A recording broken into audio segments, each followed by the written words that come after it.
तो 2016 की तुलना में 2016 में कुल घटनाएं घटित हुई थी, उनकी तुलना में 23-24 के बीच में लगभग 17.5% की कमी घटनाओं में आई है। बलात्कार की घटनाओं में 2016 की तुलना में अगर 23-24 में हम उसकी तुलना करें, इसमें 25.30% की कमी दिखाई गई है।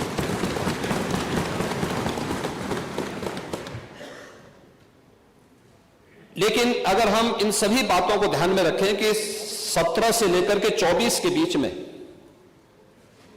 महिला और बालिग जो नाबालिग बच्चे हैं, उनके खिलाफ यौन उत्पीड़न से जुड़े हुए जो मामले हैं, उनमें से प्रदेश सरकार ने अपने प्रोसिक्यूशन विंग को मजबूत करने का परिणाम सामने आया है। 24,402 प्रकरण में अभियुक्तों को अब तक सजा दिलाई जा चुकी है। 17 से लेकर 24 के बीच में पास्को अधिनियम के अंतर्गत 9,875 अभियोगों में सजा दिलाई गई है। 2022 से 24 के मध्य में महिलाओं के विरुद्ध पास्को अपराध में न्यायालय के द्वारा 16,718 अभियुक्तों को सजा दी गई है, जिनमें 21 को मृत्युदंड, 1713 को आजीवन कारावास, 4,653 को 10 वर्ष या उससे अधिक के कारावास और 10,331 को 10 वर्ष से कम के कारावास की सजा भी दी गई है। प्रदेश के अंदर अगर हम लोग देखें कि इस दिशा में जो अन्य प्रयास हुए हैं, खासतौर पर भारत सरकार के द्वारा इस प्रकार के मामलों को बहुत ही गंभीरता से लिया जाता है। इसके लिए investigation tracking system for sexual offences के बारे में भारत सरकार ने जो अपना पोर्टल तैयार किया है, इसको हम लोगों ने 2018 में ही, पिछली सरकारें उसके प्रति उतनी संवेदनशील नहीं थी, लेकिन 17 के बाद से हम लोगों ने इस पर काम प्रारंभ किया और अप्रैल 18 में हम लोगों ने इस पोर्टल को एक्टिव करने के साथ ही इस कार्यक्रम को आगे बढ़ाया है। और अगर इसमें हम देखें कि जो प्रॉपर मॉनिटरिंग, फोकस मॉनिटरिंग जो प्रदेश के अंदर हुई है, उसका परिणाम है कि जो पेंडेंसी थी, ये पेंडेंसी एक दिन की नहीं थी, एक वर्ष की नहीं थी, ये वर्षों से पड़ी हुई थी। महिला संबंधी अपराध से जुड़े हुए मामलों में, बलात्कार के मामलों में, नाबालिगों के साथ जो उनके सेक्सुअल हैरेसमेंट से जुड़े हुए जो मामले थे, वर्षों से पेंडिंग थे। उस पेंडिंग्स को पूरा करने के साथ आज मुझे बताते हुए प्रसन्नता है कि उत्तर प्रदेश देश के उन टॉप 3 राज्यों में है जिन लोगों ने पेंडेंसी को पूरा करते हुए, और देश के अंदर जो पेंडेंसी रेट के आधार पर प्रदेश का देश में द्वितीय स्थान, और इन मामलों को, अपराधियों को सजा दिलाने के मामले में, मामलों के पूरी तरह निस्तारण के मामले में देश के अंदर तीसरे स्थान पर उत्तर प्रदेश है। महोदय, ई प्रोसिक्यूशन में उत्तर प्रदेश देश का सबसे बड़ा राज्य है, लेकिन ई प्रोसिक्यूशन प्रणाली को लागू करने वाला राज्य भी है, और इसमें देश के अंदर नंबर 1 स्थान पर यूपी का स्थान है।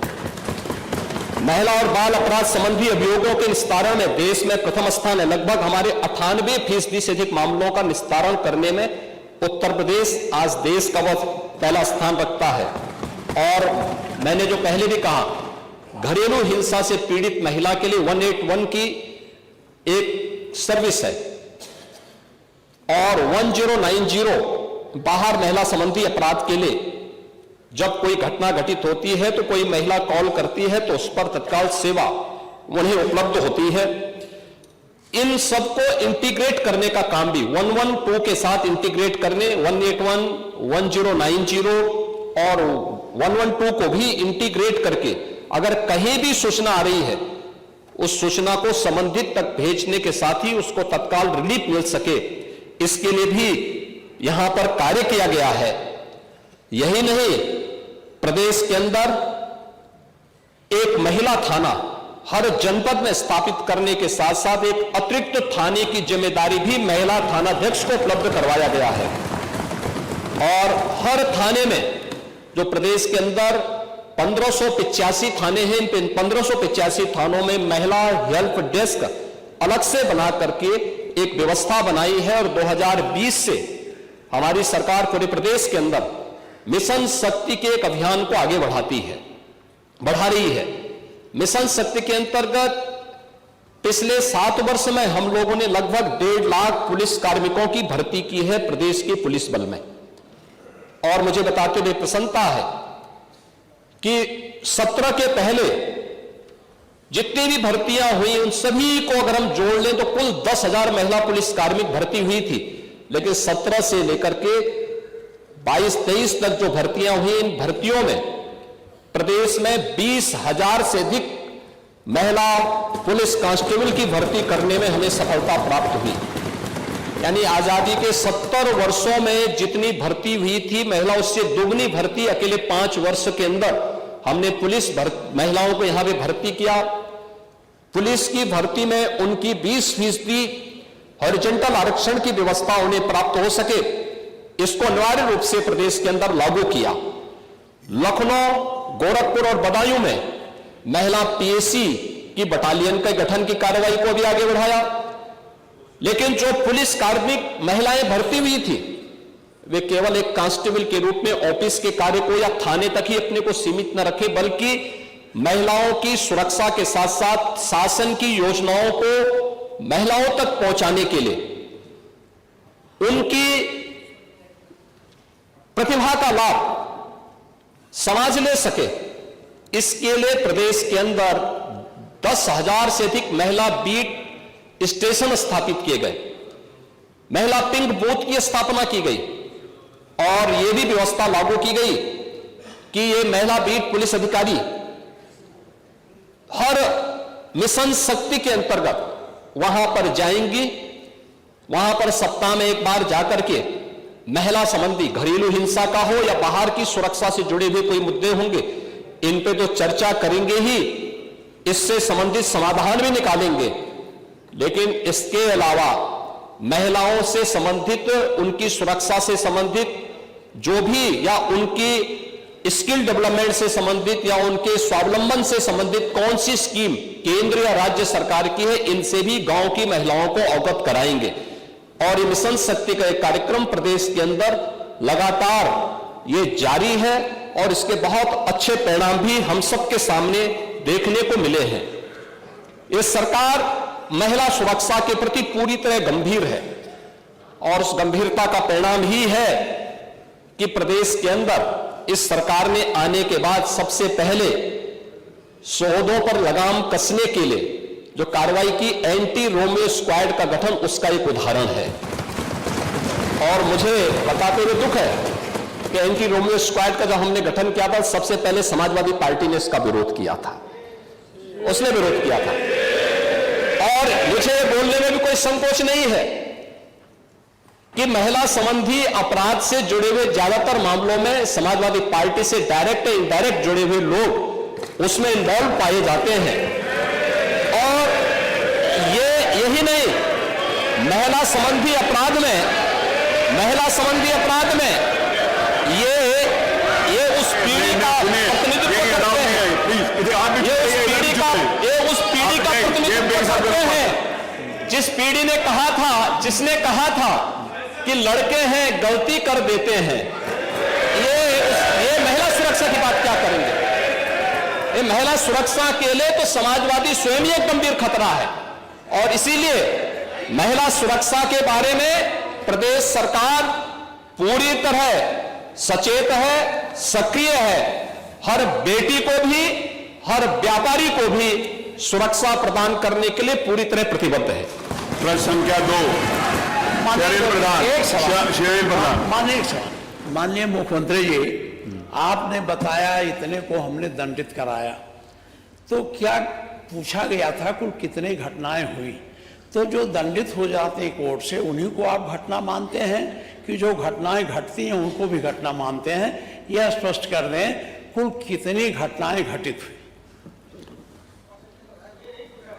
आपने नेता प्रतिपक्ष, मैं आपका सम्मान करता हूं और आप दो बार इस माननीय सदन के अध्यक्ष के रूप में अपनी सेवाएं दिए हैं और आपने पहला प्रश्न किया है आज यहां पर। पहले तो आपके चयन के लिए मैं आपको बधाई देता हूं। ठीक है, अलग विषय है कि आपने चचा को गच्चा दे ही दिया। चचा बेचारा हमेशा ही ऐसे ही मार खाता है, उनकी नियति ही ऐसी है, क्योंकि भतीजा हमेशा भयभीत रहता है। लेकिन आप इस सदन के एक वरिष्ठतम सदस्यों में से हैं, आपका मैं सम्मान करता हूं। मैंने आपको पहले भी बताया कि 24,000 जो महिला संबंधी अपराध थे प्रदेश के अंदर 2016 में, अगर हम देखेंगे तो बलात्कार की जो घटनाएं घटित हुई थी वह 1838 हुई थी। लेकिन अगर मैं 24 के अंदर की घटना बताता हूं, इनकी संख्या है 1373। और मुझे लगता है ये घटनाएं बताती है 25% से अधिक की कमी इस बारे में बताती है कि अपराधी आबादी तो बढ़ी होगी इस दौरान, और आबादी बढ़ने के क्रम में अपराध कम हो रहा है, नियंत्रित हो रहा है। लेकिन जो मैंने कहा, महिला संबंधी अपराध दोनों प्रकार के होते हैं, घर के अंदर भी होते हैं और घर के बाहर भी होते हैं।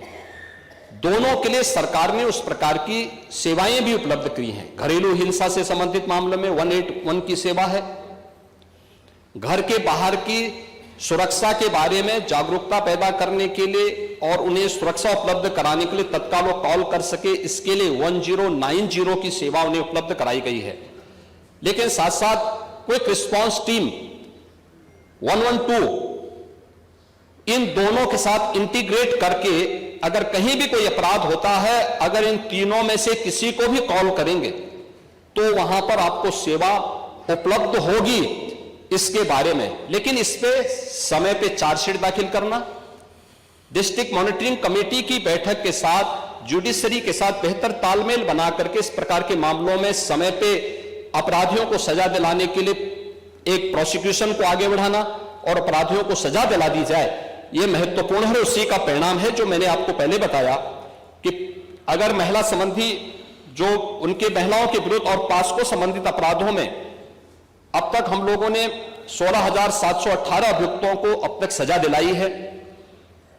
इसमें से अगर आप देखेंगे कि 2121 को हम लोगों ने मृत्युदंड, 1,713 को आजीवन कारावास, 4,653 को 10 वर्ष या उससे अधिक का कारावास और 10,331 को 10 वर्ष से कम की कारावास की सजा दिलाई है।